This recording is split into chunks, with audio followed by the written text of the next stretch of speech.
Bismillahirrahmanirrahim. Assalamualaikum warahmatullahi wabarakatuh. Sahabat PSM dimanapun kalian berada, bertemu lagi bersama saya, Naza Putra. Pada kesempatan kali ini saya akan bercerita tentang sebuah kisah yang dialami oleh seorang sahabat yang bernama Kak Tian. Sebelum saya memulai cerita kali ini, seperti biasa, bagi sahabat-sahabat yang baru mampir di channel ini, saya ucapkan salam kenal. Jangan lupa tekan tombol subscribe beserta lonceng notifikasinya agar kalian tidak ketinggalan cerita-cerita dari podcast Suara Misteri.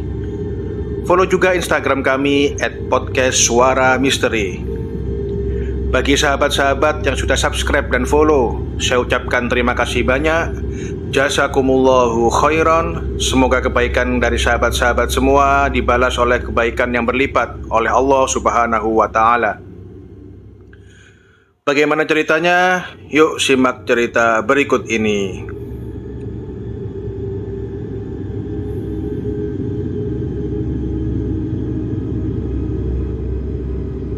Nah, untuk cerita kali ini dialami oleh seorang sahabat yang bernama Kak Tian.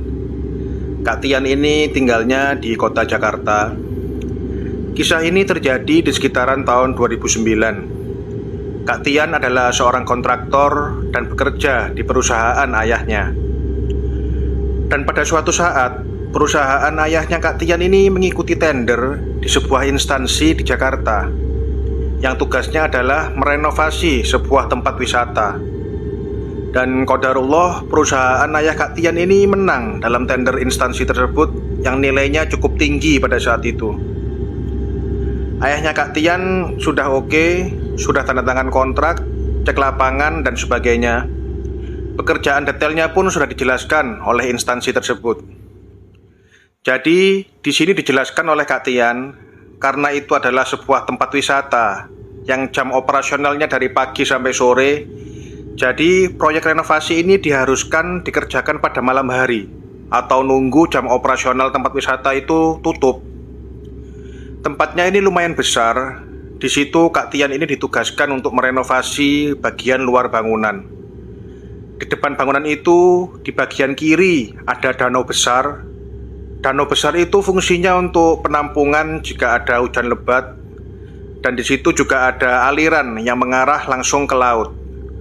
Jadi kalau air di danau ini sudah penuh karena hujan yang tinggi, langsung dialirkan ke laut menggunakan pompa. Nah, di samping danau itu adalah pintu masuk menuju bangunan tempat wisata itu.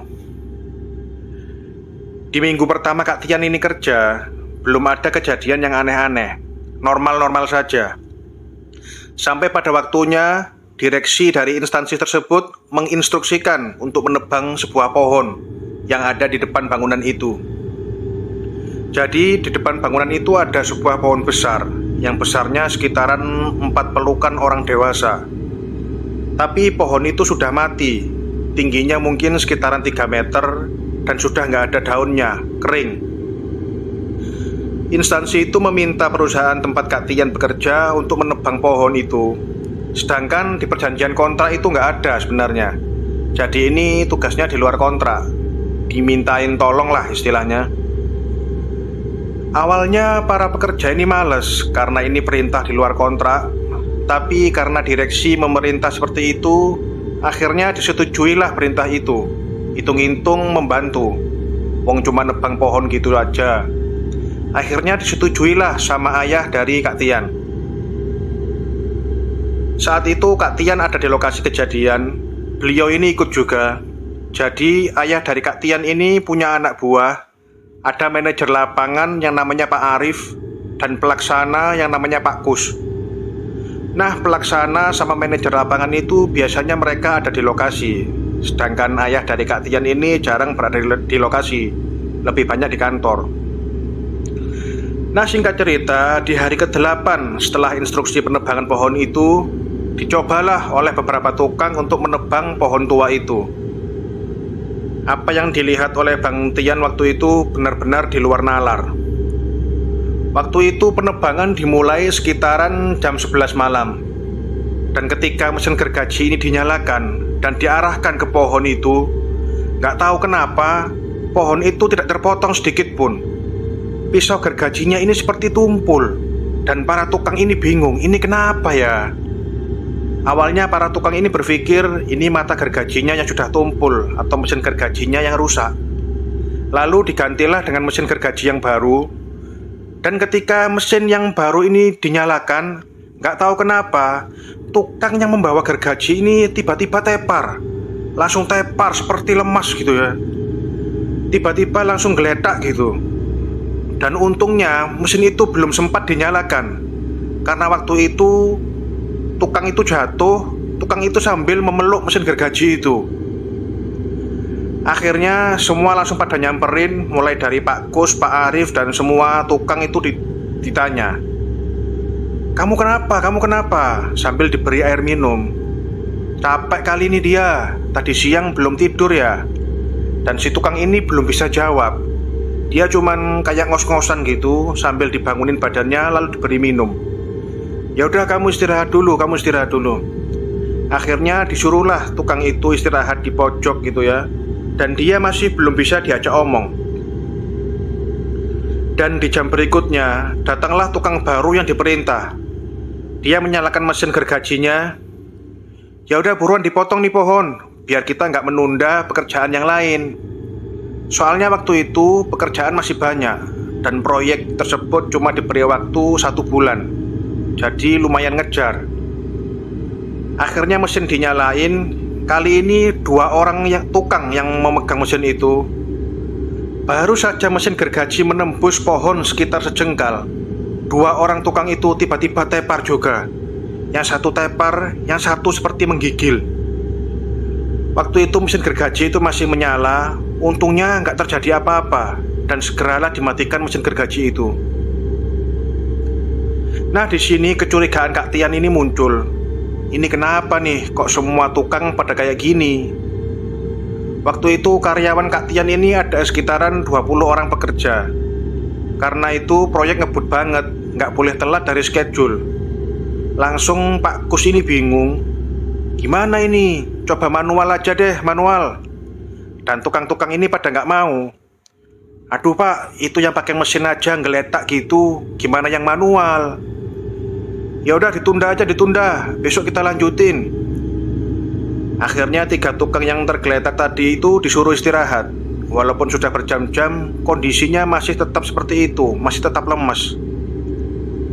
Nah, keesokan harinya, di jam yang sama, sekitaran jam 11, dicobalah lagi untuk memotong pohon tua itu. Dan itu parah banget. Ketika pohon itu mulai ditebang, tukang yang membawa mesin gergaji ini langsung tergeletak pingsan, nggak sadarkan diri, badannya kaku. Akhirnya pekerjaan Kak Tian ini terhenti waktu itu. Semua pada ngumpul. Digotonglah itu tukang. Ketika digotong, tubuh tukang itu kaku banget. Aduh, kenapa lagi nih? Setelah kejadian itu, Kak Tian dan tim ini yakin ini masalah dengan pohon ini nggak main-main. Bukan masalah yang main-main. Proyek Kak Tian ini berhenti di jam 4 pagi setiap harinya. Keesokan paginya, instansi itu buka seperti biasa di jam operasionalnya. Nah, Pak Arif ini lapor ke instansi tersebut, bilang ke direksi, "Pak, ini sudah 2 hari loh saya nebang pohon ini, dan gak bisa. Tukang saya 4 orang tepar semua. Saya nyerah deh Pak." Dan instansi ini seperti udah tahu, cuma ngejawab, "Gak bisa." Gimana ya? Cuma ngejawab gitu aja. Jadi seakan-akan instansi ini sudah tahu pasti nggak akan bisa. Jadinya Kak Tian ini merasa seperti dikerjain. Akhirnya instansi ini menginstruksikan untuk ketemu sama seseorang. Dari direksi menginstruksikan ke Pak Arif, "Kamu ketemu sama orang ini aja deh." Dikasih nomor teleponnya. Dan siang harinya setelah ketemuan sama orang itu, ternyata orang itu bisa dibilang orang pintar ya, yang ngehandle satu kawasan itu. Dan itu sepertinya sudah ada kontrak dengan instansi itu untuk masalah yang seperti ini, masalah hal gaib. Seperti sudah ada kontrak gitu ya. Waktu itu Kak Tian ini berdua dengan Pak Arif untuk bertemu orang yang ahli agama itu. Orang itu berkata, "Ya udah, nanti malam saya ke lapangan ya." Baik Pak, sesuai arahan direksi, nanti malam Bapak kami ajak ke lapangan. Sekitar jam 11-an ya Pak penerbangannya. Nah singkat cerita, sekitaran jam 11 malam, datanglah orang itu. Di sini Kak Tian manggil orang itu dengan sebutan Abah. Si Abah ini datang sesuai arahan dari direksi. Dia kayak duduk aja gitu di samping pohon itu, duduk sambil merhatiin pohon tersebut. Tiba-tiba Abah ini ngomong, "Udah yuk tebang lagi." "Udah boleh nih Bah." "Udah, beres-beres." Nah datanglah tukang sambil membawa gergaji mesin. Dan ketika pohon tersebut mau digergaji, kejadian seperti pertama kali motong pohon itu terjadi lagi. Tukangnya langsung lemes tergeletak. Langsung sama Abah ini dipegang. "Tolong gergajinya diamankan dulu." Lalu dibawalah tukang ini ke pinggir. Dan Abah memegang kepala tukang tersebut. Langsung Abah ini berkata, "Kamu maunya apa?" Di situ langsung Kak Tian ini bingung, ngeblank, karena Kak Tian ini nggak paham masalah beginian. Abah ngomong sendiri sama sosok jin yang merasuki tukang itu. Si Abah berkata lagi, "Ya udah nanti saya turutin, tapi kamu lepasin dulu orang-orang ini. Nanti saya turutin, tapi kamu lepasin dulu orang-orang ini." Kak Tian di sini nggak paham. Ya sudah biarin aja lah, toh dia juga lagi berusaha. Tiba-tiba Abah ini minta tolong diambilkan air dan dibacain doa-doa sama si Abah. Langsung diusapin ke muka tukang tersebut. Nah tukang tersebut langsung melek dan ngos-ngosan. "Udah kamu istirahat," kata si Abah. Dari situ Abah ini cerita, waktu itu sekitaran jam 1 malam. Nah di jam 1 ini waktunya para pekerja untuk istirahat. Abah ini ngomong ke Pak Arif, "Kamu bisa cari kepala kerbau." "Hah? Buat apa Bah?" "Kamu cari kepala kerbau yang warnanya hitam. Kamu cari aja Ki. Nanti kalau udah dapat, kamu tanam aja kepala kerbau itu di samping pohon itu." "Kapan Bah?" "Ya secepat mungkin. Kalau kamu pingin pohon ini bisa segera ditebang." Kak Tian ini semakin kebingungan, mesti nyari kepala kerbau yang warnanya hitam dan segera. Nah akhirnya Pak Arif ini memerintahkan Pak Kus, "Kamu besok ke daerah deh, ke Bogor atau kemana. Kamu cari kerbau warna hitam. Kamu sembelih di tempat aja. Nanti dagingnya kamu kasih ke warga dan kepalanya kamu bawa." "Oke siap, besok saya ke daerah deh, cari-cari Pak. Harus dapat ya." "Iya deh, saya usahain." Di hari pertama pencarian kerbau belum dapat tuh. Ya udah skip dulu deh pohon ini. Dan di hari kedua barulah dapat. "Ini Pak, saya udah dapat. Itu ada di mobil." Ya udah langsung tanam aja. Sesuai instruksi Abah tadi, kepala kerbau itu ditanam di samping pohon. Digalilah tanah di samping pohon dan ditanamlah kepala kerbau itu pada siang hari. Sampai Kak Tian ini harus menutup sementara tempat wisata itu, tapi nggak boleh lama-lama karena takut mengganggu pengunjung. Dan pada malam harinya, seperti biasa sekitaran jam 11, dicobalah untuk menebang pohon tersebut. Dan ketika dicoba, lancar, terpotonglah pohon sebesar itu. "Kenapa nggak dari kemarin-kemarin sih? Ya ampun," kata Pak Arif sambil mengelus dada. Setelah ditebang, bekas pohon tadi diratakan dengan tanah dan lancar-lancar saja. Berhari-hari kemudian, seminggu setelah pemotongan pohon itu, sudah berjalanlah proyek ini selama 2 minggu. Dan proyek ini harus selesai dalam waktu 1 bulan. Jadinya masih ada 2 minggu lagi untuk menyelesaikan proyek itu. Dan Kak Tian ini segera mengejar waktu. Pohon yang sudah ketebang sekarang tinggal fokus ke bangunannya. Dan ada kejadian yang sedikit lucu. Waktu itu pasca kejadian, ada beberapa tukang yang jatuh pingsan waktu akan memotong pohon. Ada salah satu tukang yang pengen buang air kecil. Tapi karena lokasi toilet ini jauh di belakang gedung, akhirnya dia buang air kecil di danau. Dan tiba-tiba dia lari, padahal dia belum selesai buang air kecil. Jadinya basah semua itu celananya dia. Dia lari, katanya dia melihat ada buaya putih di danau itu. Dan selama proyek ini berlangsung, Mohon maaf, kemaluan dari tukang tersebut mengalami mati rasa. Dia sampai bingung, dipegang pun gak terasa. Kak Tian ini mendengarnya agak ketawa, tapi juga kasihan sama tukang itu. Dan itu sembuh dan berasa kembali setelah proyek itu selesai. Dan masuklah proyek ini di minggu ketiga. Seperti yang dibilang oleh Kak Tian, pada pukul 1 malam itu adalah waktu para pekerja untuk istirahat. Dan waktu itu tukang yang bekerja sisa 13 orang. Yang 7 sudah istirahat karena kecapean kerja malam terus. Dan seperti biasa, kalau mau istirahat, Kak Tian ini selalu membeli makanan buat tukang-tukangnya.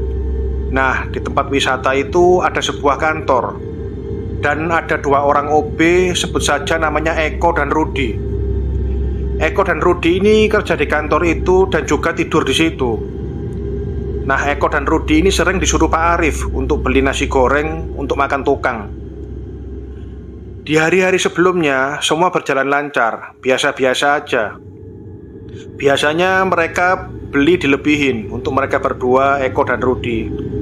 Lokasi belinya ada di luar tempat wisata itu, sekitaran 150 meter dari lokasi tempat wisata. Jadinya dia harus keluar komplek tempat wisata itu. Biasanya dia mau mengendarai motor milik Pak Kus, tapi kali ini nggak mau. Mas, beli nasi goreng ya, seperti biasa 15 bungkus. Buat tukang 13 dan yang 2 buat kamu berdua.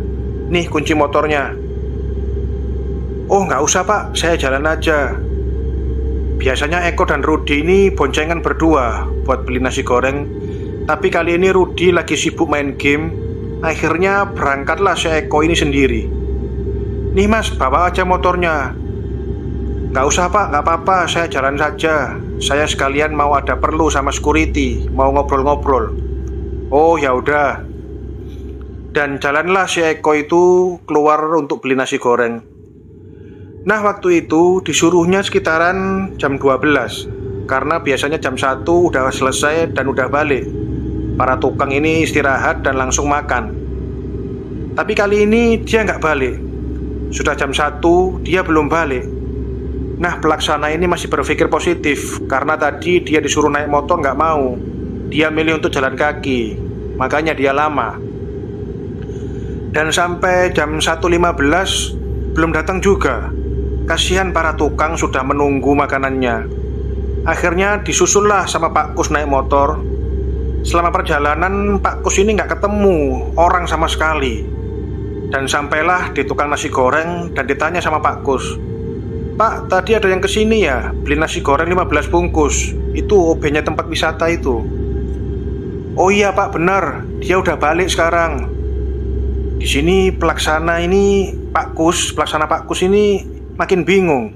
Kemana OB ini? Udah balik sekitar jam 1 kurang tadi. Sudah saya layani 15 bungkus seperti biasa kan untuk proyek di sebelah. Iya pak, bener, seperti biasa untuk proyek. Ya udah deh pak, makasih ya. Nah Pak Kus ini bingung. Kemana ini orang? Apa dia nongkrong dulu di security? Akhirnya Pak Kus menuju ke security. Pak, tadi yang beli nasi goreng udah balik belum? Udah masuk pak dari tadi, kata security-nya. Udah masuk? Iya, udah masuk dari tadi sekitaran jam 1-an lah. Nah, di sini Pak Kus ini makin heran. Di mana nih anak? Disuruh kok malah ngelayap kayak gini. Akhirnya baliklah Pak Kus melewati jalur yang biasa dilewati Eko. Pak Kus celingak-celinguk kanan kiri nggak ada. Dan sampai di lokasi proyek lagi, Eko tetap nggak ada. Akhirnya Pak Kus lapor ke Pak Arif. Pak, ini gimana? Si Eko belum datang. Ini udah waktunya makan. Kasihan itu tukang-tukang pada kelaparan. Ya terus gimana? Ya udah kamu beli lagi aja 13. Nanti yang 15 dibagi-bagi aja kalau si Eko udah balik. Akhirnya Pak Kus ini beli lagi, balik ke tukang nasi goreng yang tadi. Pak, saya beli lagi 13 porsi. Lah yang tadi pak? Udahlah gak apa-apa. Ya udah tanpa banyak tanya dibikinin lagi lah itu sama tukang nasi gorengnya. Nah akhirnya malam itu tukang makan dan lanjut kerja. Sampai proyek di hari itu mau bubaran, si Eko ini belum balik juga. Nah, ditanyalah sama Pak Arif, "Kamu nyuruh Eko beli nasi goreng kemana, Kus? Kok sampai sekarang nggak balik-balik? Coba kamu tanya sama OB1-nya itu." Nah, Pak Kus ini langsung nanya ke si Rudi, "Itu si Eko kemana, Rud? Belum balik ya?" "Nah, ya saya nggak tahu, Pak. Tadi saya terakhir lihat dia waktu disuruh Bapak beli nasi goreng. Dan sampai sekarang belum balik-balik. Udah mau 4:30 nih, udah adzan subuh." Ya udah, di sini Pak Kus masih berpikir positif. Ya udahlah kalau belum balik, tapi nanti kalau udah balik, bagikanlah itu nasi goreng ke security dan lain-lain. Jangan jadi mubazir pokoknya. "Ya Pak, nanti disampaikan kalau udah balik." Ya udahlah, ini kerjaan udah mau bubar. Pulanglah mereka, Kak Tian, Pak Arif, dan Pak Kus, dan tukang-tukang. Tidur, capek karena udah kerja semalaman. Dan sekitaran jam 3 sore, Kak Tian ini bangun karena dapat telepon dari Pak Kus. "Mas, ini OB-nya belum balik loh," kata temannya. Waduh, bingung juga ini Kak Tian. "Ya udah, nanti saya ke sana. Saya koordinasi dulu sama instansi sama direksi." "Ya udah, nanti saya ketemu di sana jam 5 ya, Mas." "Oke." Nah, jam 5 Kak Tian ini nyampe di sana. Kak Tian ini bertiga sama Pak Arif dan Pak Kus nemuin si Rudi, OB yang satunya. Belum pulang juga dia. "Belum, Pak. Ini saya bingung dia kemana. Dia punya rumah nggak di Jakarta sini?" "Dia di Jakarta sini cuma tinggal sendiri, Pak. Keluarganya di Bandung." "Punya kontak keluarganya nggak?" "Ada, Pak." "Ya udah, saya minta." Diteleponlah sama Pak Arif ke Bandung. "Bu, si Eko pulang kah?" "Enggak, Pak. Ini dari mana ya?" "Ini dari kantor." "Berarti si Eko nggak pulang ya, Bu?" "Enggak, ini nggak pulang, Pak. Belum ngabarin juga." Ya udah, yang tadinya Kak Tian ini mikir positif, udah buyar ini kepositifannya, udah mulai cemas. Akhirnya malamnya kerja seperti biasa, dan sampai ketemu lagi di jam 1. Jadinya si Eko ini sudah hilang selama 24 jam. Dan kalau sudah 24 jam, jatuhnya harus lapor kehilangan. Akhirnya besoknya lagi, Kak Tian ini lapor ke direksi instansi tersebut. "Pak, ini OB-nya belum ada kabar dari kemarin. Saya minta tolong."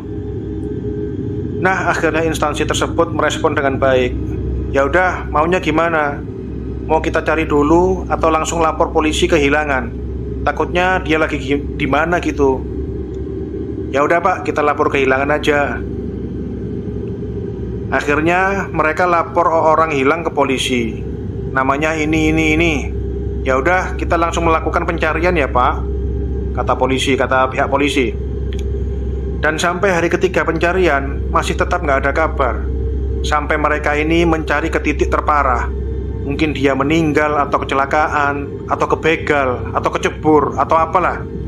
Sampai ke titik itu, si Eko ini tetap nggak ketemu. Nggak ada jejaknya sama sekali. Oh iya, sebelumnya Kak Tian ini lupa menjelaskan kalau pada waktu Pak Arif telepon ke keluarganya di Bandung, Pak Arif juga minta nomor HP-nya si Eko. Dan ketika ditelepon, nomor itu tersambung tapi nggak diangkat. Pak Kus juga mencoba menelpon tapi juga nggak diangkat. Sampai di hari kedua ditelepon masih nyambung, tapi tetap nggak diangkat. Dan sampai akhirnya nggak bisa ditelepon. Nah, sampai di hari keempat pencarian, si Eko ini nggak ditemuin juga. Dan akhirnya pihak instansi ini minta tolong lagi sama si Abah, karena ada yang janggal. Dipanggillah itu si Abah dan datang ketemu direksi, Kak Tian dan Pak Arif. "Gimana kejadian kemarin?" "Ya udah, kalau gitu saya harus ke lapangan," kata si Abah. Dan Kak Tian ini mengeluarkan biaya untuk Abah ini lumayan gede. Yang bayar ini bukan dari pihak instansi ya, tapi dari pihak kontraktor. Jadi itu Kak Tian yang bayar. Jadi setiap Abah ini kelar gituan, Kak Tian ini selalu ngamplopin. Tapi memang Abah ini kerjanya bagus, mantap. Kak Tian nggak tahu kerjanya bagaimana. Yang penting dia kerjanya Bagus. Nah, dipanggillah si Abah untuk ke lapangan. Udah, kalian kerja aja seperti biasa, saya di sini, kata Abah.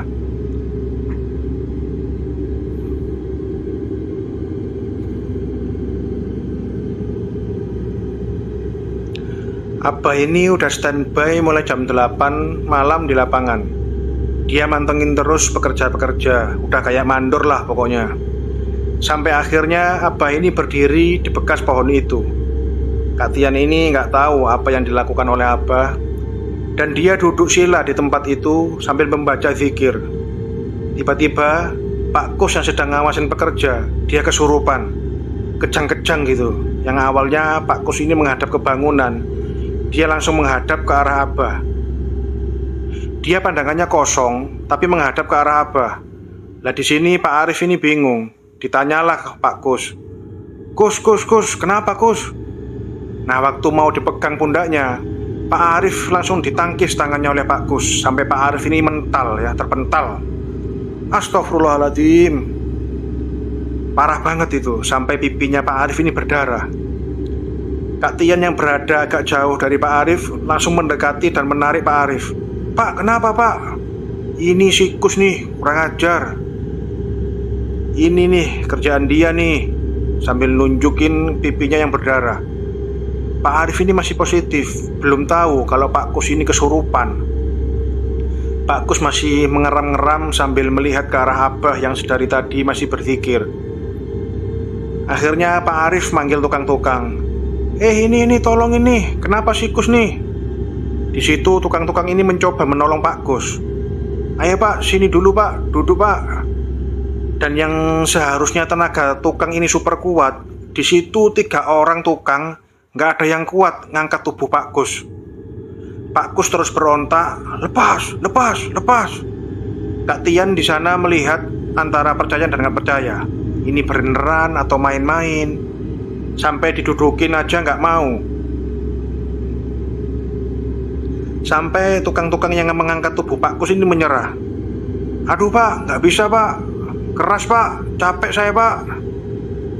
Pak Kus ini tetap mematung dan menghadap ke arah Abah.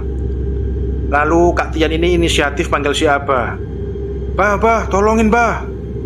Awalnya Kak Tian ini dicuekin oleh Abah. Abah masih tetap duduk sila sambil terus berzikir. Lalu ketika dipanggil Kak Tian, Abah ini bangun dan berdiri. Pak Kus ini langsung lari ke arah Abah, seperti mau menyerang Abah, mau memukul Abah. Tapi lalu Abah ini nggak tahu baca apa. Tangan Abah ini berposisi seperti melambaikan tangan, dan langsung Pak Kus ini terpental ke belakang. Kak Tian ini baru pertama kali melihat yang kayak begitu, seperti di film-film. Dan setelah terlempar, Pak Kus ini langsung tergeletak dan ngos-ngosan. Langsung Abah ini memerintah Pak Arif, kamu panggil direksi, suruh dia datang sekarang. Waduh, saya nggak enak Bah, telepon jam segini. Udah cepet, kan saya yang nyuruh. Lalu Pak Arif pun nurut. Diteleponlah direksi ini oleh Pak Arif. Pak, ini Abah suruh Bapak datang ke sini. Ada masalah ini Pak. Oh iya baik, saya ke sana sekarang. Direksi ini langsung berangkat ke proyek. Malam-malam naik mobil. Waktu itu direksi ini berdua sama bawahannya. Sekitaran jam setengah 12 malam beliau datang. Setelah direksi datang, langsung berkata pada Abah, gimana Pak, gimana? Ini nih Pak penyebabnya nih. Si Abah sambil menunjuk Pak Kus yang lagi tergeletak ngos-ngosan. Coba sekarang minggir dulu semuanya, jangan dikerumunin. Karena di situ semua tukang pada kumpul, pada pingin tahu. Dan setelah mereka bubar, langsunglah Abah ini mendudukkan Pak Kus. Dipegang lehernya dan ditanya, kamu kenapa? Kan yang kamu minta sudah saya turutin. Lalu Pak Kus ini menjawab, tapi suaranya bukan suara Pak Kus. Kamu mau nipu saya? Loh, siapa yang mau nipu kamu? Kamu nipu saya. Nah, di sini bingunglah si Abah. Emangnya siapa yang nipu kamu? Kamu kenapa bisa ketipu? Tiba-tiba tangan Pak Kus ini menunjuk ke arah bekas dikuburnya kepala kerbau itu. Kenapa? Itu kan mau kamu. Pak Kus ini tetap menunjuk ke arah situ. Ya sudah, sekarang kamu minggir dulu, biarkan orang ini sadar. Akhirnya seperti biasa, Abah ini memberi air dan diusapkan ke Pak Kus. Langsung Pak Kus ini pingsan lemas. Langsunglah digotong oleh 2 tukang, enteng. Langsung dibawa ke samping. Akhirnya si Abah ini jalan ke tempat bekas dikuburnya kepala kerbau tersebut. Coba dong, gali ini, gali. Akhirnya beberapa tukang coba ngegali. Coba kamu ambil kepala kerbaunya. Di situ kepala kerbau ini ditutupin kain hitam dulu, baru dikubur. Dan setelah dibuka kainnya, Abah memerintah, coba kamu cek sekelilingnya, bener-bener hitam semua enggak? Dan itu posisi kepala kerbau sudah bau banget. Diceklah oleh tukang, dan ternyata di belakang telinga kerbau itu ada warna coklat sedikit. Jadi kepala kerbau ini enggak hitam full. Kan kalau di belakang telinga nggak begitu kelihatan. Dan yang mencari waktu itu Pak Kus, yang tadi kesurupan, karena dialah yang diperintah oleh Pak Arif. Nah akhirnya Abah ngomong, nah ini nggak sesuai nih. Dan ternyata jin penunggu situ itu udah tua, sudah sepuh banget kata Abah. Dia yang menguasai daerah situ istilahnya. Nah yang tadinya mau fokus nyari orang hilang, malah fokusnya ke Pak Kus. Nah akhirnya itu galian ditutup kembali, tapi kepala kerbau itu tidak ditanam, diambil. Dan di situ Pak Kus ini kesurupan lagi. Tiba-tiba dia bangun seperti orang kecapean, dan dideketilah oleh Pak Arif. Kamu kenapa Kus? Wah di situ Pak Arif ini mundur lagi, langsung lapor ke Abah. Pak, kumat lagi pak. Ya nggak apa-apa, biarin. Akhirnya si Abah ini ngobrol sama direksi. Kak Tian ini nggak tahu apa ngobrol sama direksi. Lumayan lah sekitaran 5 menit mereka ngobrol. Sedangkan Pak Kus ini masih ngeram-ngeram sendiri. Si Abah masih ngobrol sama direksi. Ya udah ayo. Abah mengajak direksi dan juga Kak Tian menuju ke Pak Kus. Nah si Abah ini jongkok, lalu tanya ke Pak Kus, kamu sembunyiin di mana? Kamu sembunyiin di mana anak itu? Kamu simpan di mana? Sekarang kamu ngomong dia di mana? Mau kamu apa? Nanti saya turutin. Kak Tian ini sudah merinding banget. Duh, gimana nanti pulangnya? Akhirnya si Pak Kus ini nunjuk lagi ke arah yang berbeda. Bukan tempat bekas galian kerbau tadi. Dia nunjuk ke arah danau. Dilihatlah oleh Abah. Di sana kamu sembunyiin anak itu. Pak Kus ini ngangguk. Arahnya bener-bener diperhatiin sama si Abah. Oh ya udah, sesuai yang kamu mau, besok saya turutin. Kalau beneran kamu taruh di situ itu anak. Sekarang kamu keluar. Akhirnya seperti biasa, dipijit-pijit, terus diusap air, lalu lemes lagi itu Pak Kus. Tidur lagi, direbahin sama tukang. Ayo ke sana, kata Abah. Di situ Kak Tian, Pak Arif, direksi 2, tukang 2, sama Abah menuju ke tempat yang ditunjuk Pak Kus yang kesurupan tadi. Coba senter itu ke arah danau. Di senter lah tuh sama tukang. Gak ada apa-apa. Coba di sebelah sini. Gak ada juga. Lalu si Abah menyaut, bukan di situ, di sana tuh. Abah menunjuk sebuah pojok danau. Ya udah yuk ikutin Abah aja. Nah di situ kan ada danau yang fungsinya untuk menampung air hujan. Dan kalau air hujan sudah penuh, dialirin ke laut. Nah untuk mengalirin air ke laut itu butuh pompa yang besar. Pompa yang diameternya itu bisa mencapai 2 meter. Nah Abah ini menunjuk ke arah situ. Ini penutup pompa ya? Iya pak, itu pompa ada penutupnya. Coba dibuka, perintah si Abah. Gak mungkin bisa pak, kita gak punya las. Kuncinya pun kita gak punya, kata Pak Arif. Soalnya itu baut-bautnya aja segede tangan, sudah berkarat pula. Gimana mau bukanya pak? Ya saya nggak tahu, saya kan bukan orang sipil. Sampean yang orang sipil, sampean yang tahu gimana cara bukanya baut ini. Ya paling nggak kita las pak. Ini juga sudah berkarat baut-bautnya. Ya udah dilas saja. Kebetulan ada alat las dan Pak Arif menginstruksikan buat ngelas. Karena itu bautnya juga besar dan berkarat, jadi bautnya ini benar-benar dilas sampai lepas. Udahlah selesai, itu pengerjaan las sampai sekitaran jam 3 pagi dari jam 1 malam. Yuk angkat bareng-bareng. Nah, waktu pengangkatan tutup pompa ini, si direksi ngeluarin HP untuk ngevideo. Itu yang angkat ada 4 tukang, kanan, kiri, depan, belakang. Begitu diangkat, percaya gak percaya, mayat si Eko OB itu berada di dalam pompa air itu. Posisinya seperti ngeringkuk, dia peluk lutut, dan ada nasi goreng di sebelahnya. Dan pakaiannya juga kering.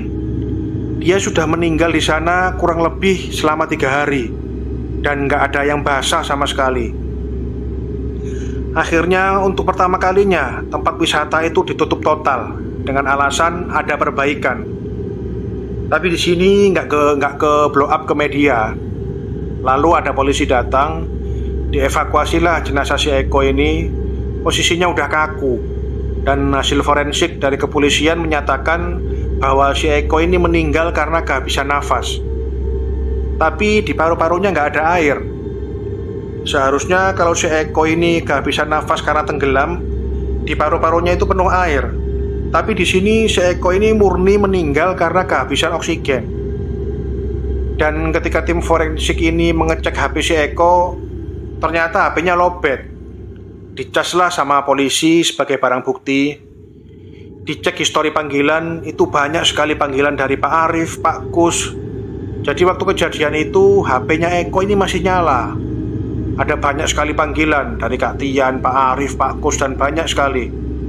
Dan HP itu murni mati karena lowbat, bukan karena terendam air. Karena kalau terendam air HP ini sudah rusak, nggak bisa nyala lagi. Memang kalau dipikir pakai logika, memang nggak masuk akal. Sama sekali nggak masuk akal. Nah, singkat cerita, akhirnya masalah ini ditutup oleh pihak kepolisian karena tidak tahu penyebabnya apa dan nggak wajar. Dari pihak media pun nggak ngeblow up, dan para saksi yang menyaksikan disuruh tanda tangan. Tapi namanya tempat umum, berita tersebut sudah menyebar kemana-mana, sudah menjadi rahasia umum bagi kontraktor-kontraktor di sana. Mereka pasti sudah tahu cerita itu.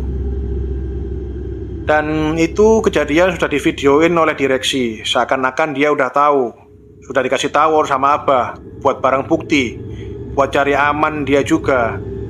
Misalkan nggak ada barang bukti ditemukan di sana, dia bisa bahaya. Tapi dengan adanya video itu bisa jadi barang bukti bahwa memang si Eko ditemukan di sana dan pasti bukan ulah manusia. Akhirnya kasus itu sama polisi sudah ditutup dan pihak instansi juga sudah mendatangi keluarga korban, dikasih santunan yang cukup besar dengan berita kematian karena kecelakaan kerja.